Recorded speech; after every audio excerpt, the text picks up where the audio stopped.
A typical welding joint in stainless steel welding is a multi-layer combination of materials with or without gaps introduced between the layers. In this application with conventional welding processes, it is nearly impossible to balance a wide bead to cover all three materials with good penetration while at the same time bridging the gaps that can be introduced between the layers. The active wire feed process gives the user a very wide process window with which to configure the arc required for the welding process. In this case, the adjustment of the welding voltage adjusts the overall heat input to the weld, allowing a wider bead to be produced.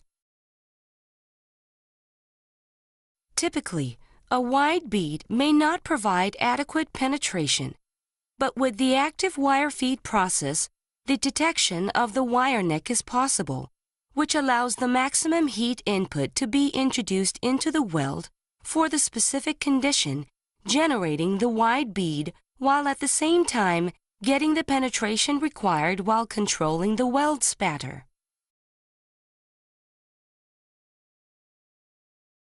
The demonstration is a three-layer joint of 0.5, 0.5, 1.0 millimeter material with a 0.5 millimeter gap introduced between the second and third layer.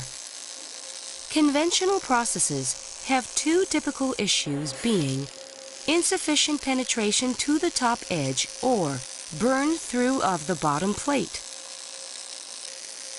The active wire feed process and its heat input control allow the user to customize the weld to be able to obtain the necessary bead width and penetration on the top edge while bridging the gap and not burning through the lower plate.